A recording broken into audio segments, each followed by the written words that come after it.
تک اس قوم کی حالت نہیں بدلی، نہ ہو جس کو خیال آپ اپنی حالت کے بدلنے کا.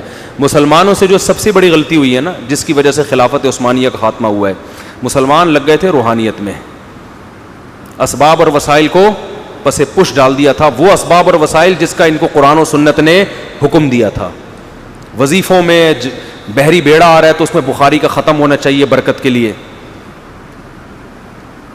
اور اس طرح کی چیزیں شروع ہو گئی تھیں جو کرنے کے کام ہے. بھائی تمہارا پریس جب ایجاد ہونے کی بات آئی، یورپ نے پریس ایجاد کیا، ان کی کتابیں لاکھوں کی تعداد میں دھڑا دھڑ چھپ کے مارکیٹ میں آ جاتی، اور ان کے کاتب بیٹھ کے لٹریچر لکھ رہے ہوتے تھے کہ پریس میں جب جائیں گی تو ادب کے خلاف ہو جائے گا، ادب کے خلاف ہوگا تو پھر ادب میں کر لو، پھر بیٹھ کے. او بھائی ابھی میڈیا میں مقابلہ ہو رہا ہے. یہ بالکل ایسے ہی جیسے آج بہت سے لوگ کہتے ہیں کہ علماء کو میڈیا پہ نہیں آنا چاہیے، اس سے شو بازی. ایک مولوی صاحب مجھے کہنے لگے دیکھو علماء جو یوٹیوب پہ آ رہے ہیں کیسی شو بازی میں کرتے مرتے پہن کے، اس سے شو بازی پھیل رہی ہے، اس سے کرن ناز کو انٹرویو دینے کی نوبت آ رہی ہے، ایسے خراب ہو رہے ہیں، برباد ہو رہے ہیں، یہ ہو رہا ہے وہ ہو رہا ہے.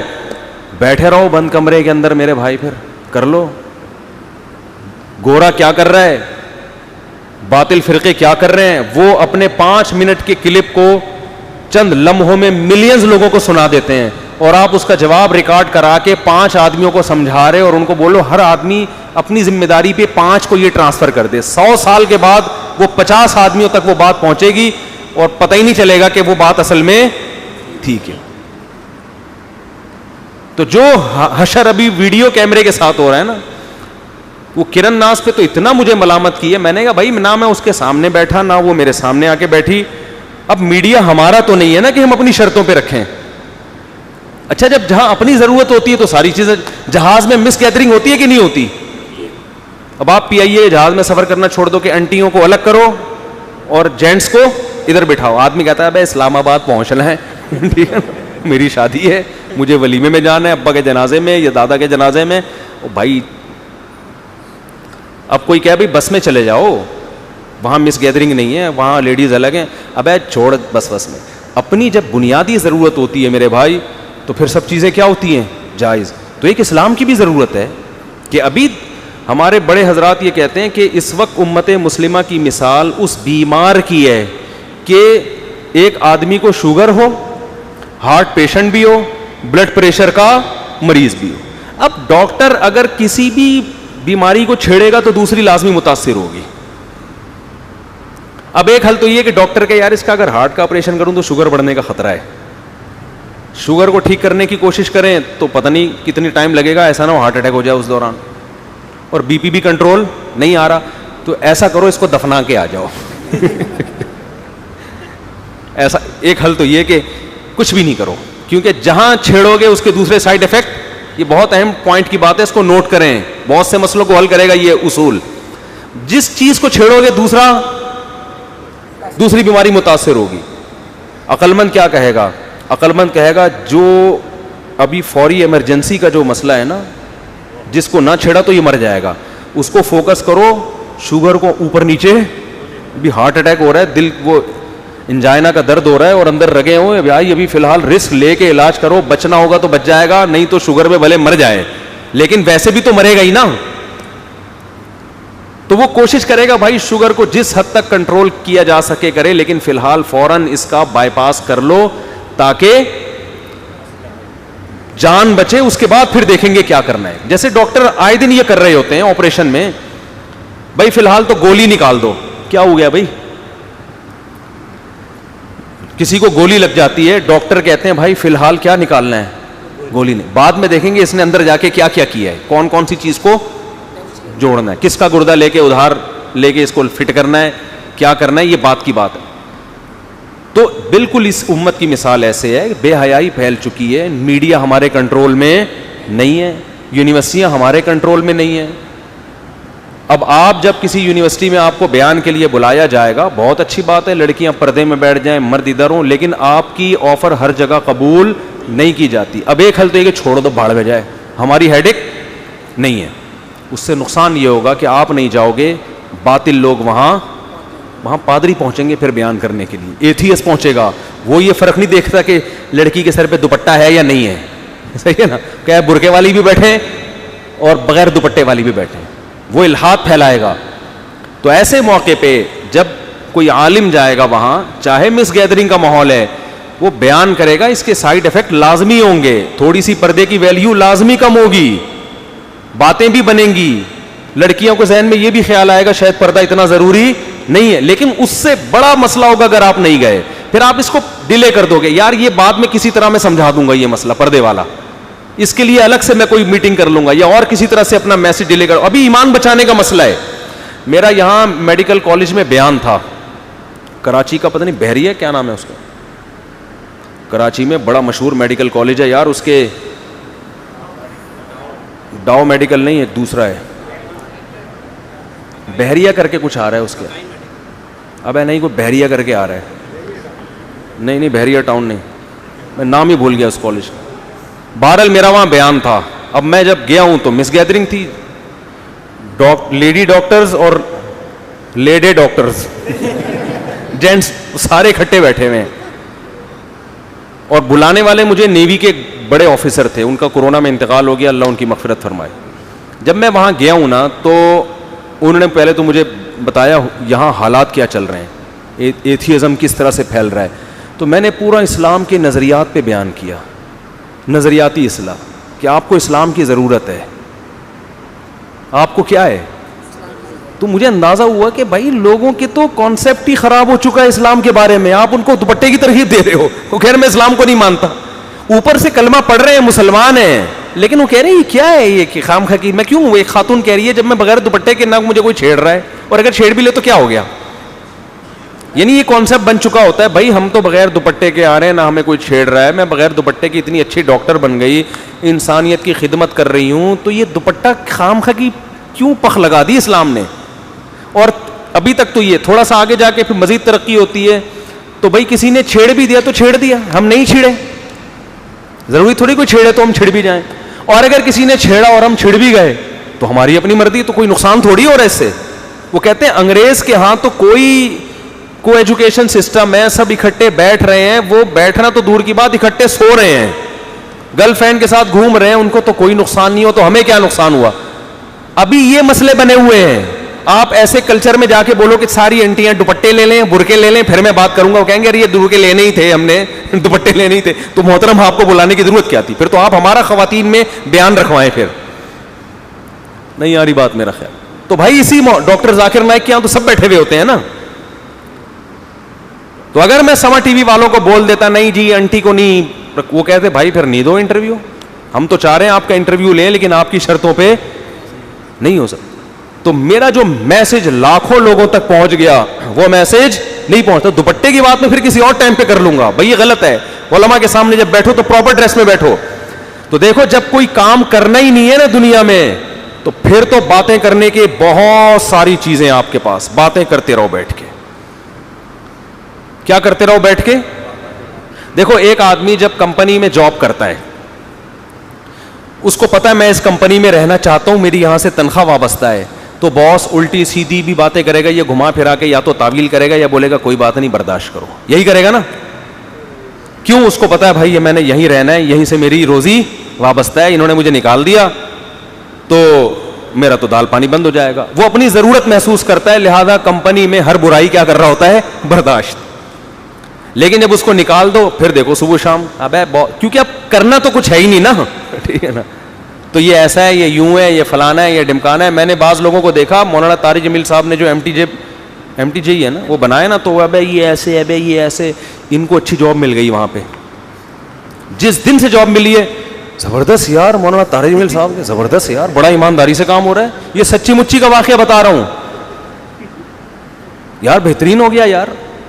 مولانا پہلے بھی یہی کہہ رہے تھے بھائی یہ میں نے اپنے لیے نہیں کیا, میں پہلے ہی لینڈ لارڈ ہوں, اللہ نے مجھے بڑا پیسہ دیا ہے, یہ میں کس کے لیے کر رہا ہوں, مدرسوں کے لیے کر رہا ہوں, یہ ساری وقف ہے کس کے لیے, مدرسوں کے لیے. نہیں, جب آپ کو جاب مل گئی, آپ کو جو تنخواہ مل رہی ہے وقف نہیں ہے. تو آپ مزے اڑا رہے ہو. اب بالکل کیا ہو گیا. تو اس لیے جو آدمی عمل میں نہیں ہوتا نا, جو لنک میں نہیں ہوتا, جو پریکٹیکلی کام نہیں کر رہا ہوتا, اس کے پاس باتیں آپ کو ہول سیل کے حساب سے ملیں گی. لیکن میرے بھائی جو پریکٹیکل لائف میں کچھ کرنا چاہتا ہے وہ کمپرومائز بھی کر رہا ہوگا, وہ یہاں سے بھی معاملہ, وہ کچھ غلط چیزیں بھی برداشت کر رہا ہوگا, وہ کچھ الٹے سیدھے کام بھی کر رہا ہوگا. تو دو طرح کے لوگ ہوتے ہیں, کچھ الٹے کر رہے ہوتے ہیں اس لیے کہ الٹے کام کرنے کا ان کو شوق ہوتا ہے, کچھ الٹے اس لیے کر رہے ہوتے ہیں کہ اس الٹا کرنے سے اس سے زیادہ الٹی چیزیں سیدھی ہو رہی ہوتی ہیں. سمجھ میں آ رہی بات؟ اوپر اور زیادہ الٹی چیزیں کیا ہو رہی ہوتی ہیں, اس سے سیدھی ہو رہی ہوتی. جیسے آپ اپنے بچے کو کڑوا سیرپ پلا رہے ہو, وہ منہ بنا رہا ہے, وہ چیخ رہا ہے, آپ چیخنے دیتے ہو, آپ کہتے ہو یہ چیخ برداشت ہو جائے گی لیکن اس کی بیماری بالآخر ٹھیک ہو جائے گی. تو دنیا میں کبھی بھی جو آدمی سخت مزاج ہوتا ہے نا, جس کی طبیعت میں لچک نہ ہو, وہ دنیا میں کبھی بھی کچھ بھی نہیں کر سکتا. جو چاہتے ہیں نا, یہ جو میں نے ایک واقعہ سنایا تھا کہ میں جہاز میں جا رہا تھا, ایک صاحب میرے پاس آ کے بیٹھ گئے, بڑے وہ کوئی ٹی وی کے کوئی بڑے مشہور اداکار بھی تھے, اب ان کو نہیں پتہ چلے گا, پرانی بات ہو گئی. پہلے میں تھوڑا یہ نہیں بتا رہا تھا ٹی وی کے اداکار تھے, میں نے ویسے ہی بتا دیا تھا تاکہ وہ یہ نہ کہیں گے میرے بارے میں مفتی صاحب نے کہا. بڑے اداکار تھے. تو مجھے ایک دن کہنے, وہ جہاز میں نا میرے سے گپ شپ ہو گئی. اچھا, بچپن میں ہم نے ان کو دیکھا ہوا تھا تو میں تو پہچان نہیں رہا تھا, وہ تو کافی ایجڈ ہو گئے. تو انہوں نے مجھے وہ نہیں 50-50 میں وہ جو, میں نے کہا اڑے اچھا بھائی. تو مجھے وہ کہنے لگے کہ مفتی صاحب ایک بات بتاؤں, میں غلط بات بالکل بھی برداشت نہیں کرتا, میں غلط بات بالکل برداشت نہیں کرتا.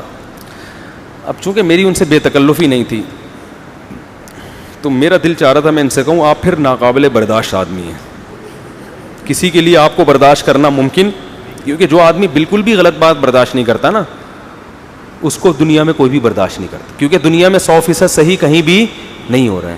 کچھ غلطیاں برداشت کرنی پڑتی ہیں اس چکر میں کہ یار یا تو ہم میں تپڑ نہیں ہے اس کو صحیح کرنے کا, یا یہ کہ اس کو برداشت نہ کیا تو اس سے زیادہ غلط ہو جائے گا.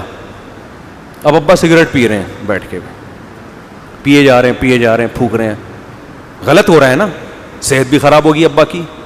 لیکن آپ کیا کرو گے, ایک دفعہ 2 دفعہ 3 دفعہ, اس کے بعد چھوڑ دو گے یار میں ان کا باپ نہیں ہوں. آپ نے ابا کو کہا, سگریٹ ہاتھ سے لے کے پھینک دی کہ میں غلط بات برداشت نہیں کرتا, یہ کیا ہو رہا ہے. تو ابا چرس لے آئیں گے اگلے دن, بولیں گے روک کے دکھا, میں تیرا باپ ہوں تو میرا باپ, اور تو بھی پی, ورنہ جائیداد سے آگ کرتا ہوں میں تجھے. تو بڑے کو تو یہی ہوتا ہے. ایسا آدمی گھریلو زندگی میں ناکام ہے, کیونکہ بھائی بیوی میں بھی کچھ آڑی ترچھی ہوتی ہے, کچھ نہ کچھ الٹی سیدھی, بیویوں کی بھی برداشت کرنی پڑتی ہے, اولاد کی بھی برداشت کرنی پڑتی ہے, کچھ سالے بھی الٹے سیدھے ہوتے ہیں.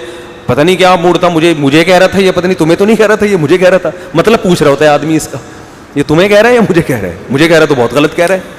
تو آدمی کہتا ہے چلو پوچھو ہی نہیں کس کو کہہ رہا ہے, فرض کر لو کہ یہ اس کو کہہ رہا ہے. نکل لیا وہاں سے برداشت. وہی لطیفہ سناتا ہوں نا میں اکثر, ایک طاقتور آدمی جا رہا تھا, اس کو شو مارنے کا شوق تھا, اس کے ساتھ ایک کئی دبلا سا آدمی گزرا, اس موٹے طاقتور نے اس کو دھکا دے کے نا گرا دیا, ایسے ہی بس, کیا کر لے گا. اب یہ دبلا جب گرا ہے, غلط بات ہوئی نا اس کے ساتھ, کیا خیال, اس کو بڑا غصہ آیا. اب اس نے جب سامنے دیکھا کہ یار یہ تو اتنا پاورفل ہے, تو اس نے کہا بیٹا اگر میں نے برداشت نہیں کیا نا تو ایک اور دھکا دے گا, یہ جتنی ذلت ابھی ہوئی ہے اتنی ہی اور ہوگی, کمپرومائز کرنا چاہیے نا. تو اب اس نے کیا کیا, دماغ کے تیز ہوتے ہیں باریک لوگ, اس نے بولا یہ آپ نے میرے ساتھ مذاق کیا ہے یا سنجیدگی سے دھکا دیا ہے. اس کا خیال تھا یہ کہے گا میں مذاق کر رہا تھا, ظاہر ہے ایسے موقع پہ لوگ کیا کر رہے ہوتے ہیں, مذاق. تو جب یہ کہے گا میں مذاق کر رہا تھا تو میں ہنسوں گا, ارے اچھا مذاق کر رہا, نکل جاؤں گا, عزت بھی رہ جائے گی اور انتقام بھی نہیں لینا پڑے گا. تو وہ بڑا ہوشیار نالائق. تو اس دبلے نے اس موٹے سے پوچھا کہ آپ نے میرے ساتھ مذاق کیا ہے یا آپ سیریس تھے. اس نے کہا سیریس تھا میں. تو اس نے کہا اچھا ہو گیا ورنہ میں اس قسم کے مذاق برداشت نہیں کرتا, یہ کہا اور بھاگ گیا. تو اچھا ہو گیا ورنہ میں اس قسم کے مذاق بالکل برداشت نہیں کرتا, بھاگ گیا یہ کہہ کے کہ دوبارہ آنے سے پہلے بھاگ. عزت بھی رہ گئی, عقل مند تھا, کیونکہ ابھی بھی بے عزتی ہوئی ہے, لیکن بھائی اگر برداشت نہ کرتے تو اس سے زیادہ بے عزتی ہوتی, اس سے زیادہ بے عزتی ہوتی. تو لچکدار آدمی, لچک, ہمارے نبی میں کتنی لچک تھی, حالانکہ آپ سے زیادہ 100% صحیح دنیا میں اللہ نے کسی کو پیدا نہیں کیا, لیکن ساتھیوں کی بھی برداشت کر رہے ہیں, ہے بھائی راز فاش کر دیا ایک صحابی نے, حاتب ابن ابی بلتع رضی اللہ تعالیٰ عنہ, مسلمانوں کا راز فاش کر دیا. حضرت عمر نے حکم دیا گردن اڑائیں ان کی. پوچھا بھائی کیوں فاش کیا؟ انہوں نے وجہ بیان کیا. آپ نے فرمایا چھوڑ دو, بدر میں شریک ہوئے, ان کی قربانی ہے. کتنا بڑا ظرف ہے کہ نہیں ہے بھائی, چھوڑ دو.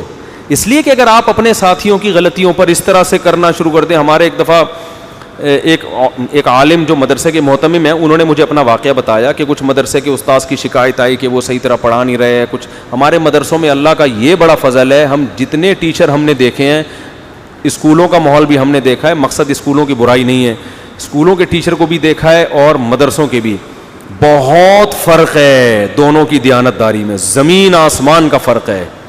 جو ہمارے مدرسے کے جتنے استاذ ہیں اتنی ذمہ داری سے, پابندی سے پڑھاتے ہیں, اتنی محنت سے پڑھاتے ہیں کہ یہ محنت ہم نے اسکولوں میں نہیں دیکھی ہے, کالج میں بھی نہیں دیکھی. چند اساتذہ اسکول میں بھی تھے, کالج میں بھی, لیکن 100% نہیں. مدرسے میں ہم نے 100% دیکھا ہے یہ کہ, اور تنخواہیں بہت تھوڑی تھوڑی, لیکن ٹائم بھی زیادہ دے رہے ہیں. وجہ کیا ہے؟ موٹیویشن کہاں سے مل رہی ہے کہ بھئی یہ صدقہ جاری ہے ہمارے لیے. تو سب چیزیں تنخواہوں سے تھوڑی ہوتی ہیں. تو کچھ شکایتیں آئیں کہ آپ فلاں کو نکال دیں, فلاں کو نکال دیں, فلاں کو نکال دیں. انہوں نے کہا, جو مشورہ دینے والے تھے نا, ان کی فیکٹری تھی, انہوں نے کہا آپ کو جب اپنے ملازمین کی شکایت آتی ہے فوراً نکال دیتے ہیں؟ اس نے کہا نہیں نکالتے تو نہیں, تو فیکٹری بند ہو جائے گی, اس طرح نکالتے رہو بیٹھ. تو انہوں نے کہا آپ کو فیکٹری کی تو فکر ہے, مدرسے کی فکر نہیں ہے. تو یہ دین ہے, دین کو بچانے کے لیے بھائی 100% کون درست ہوگا؟ تو جس کی طبیعت میں, نیچر میں لچک نہیں ہے, فلیکسیبلٹی نہیں ہے, وہ دنیا میں کسی کام کا بولو نہیں. وہ بچوں پہ چنگیز خان بن جائے گا, بچے باغی ہو جائیں گے. تو وہ جہاز میں بیٹھے ہوئے میرے پاس کہ میں غلط بات بالکل بھی برداشت کرتا ہی نہیں. اچھا بھائی نہیں کرتے ہوگے یار, آپ ہی کر سکتے ہیں, ہم تو کر لیتے ہیں. میں دل میں سوچ رہا تھا میں نہیں برداشت کر رہا, آپ اتنی غلط بات کر رہے ہو, لیکن میں کیا کر رہا ہوں, کیونکہ مجھے پتا ہے میں اگر جواب دوں گا تو بحث چھڑ جائے گی, ہمارا تو سارا ٹائم اسی میں لگ جائے گا. تو ہم اچھا بھائی, بس ہم نے یہی کہا ماشاءاللہ اچھا لگا آپ کے آپ کے منہ سے یہ سن کے اچھا لگا. تو بات کیا کر رہی تھی, یہ بات کہاں سے آئی, بات کیا چل رہی تھی یہ, ہاں تو میں یہ عرض کر رہا تھا, اس زمانے میں دین کی خدمت کرنے کے لیے ایک طریقہ ہے گھر میں باؤنڈ ہو کے, اپنی خانقاہ میں بند ہو کے آپ بیٹھ جاؤ.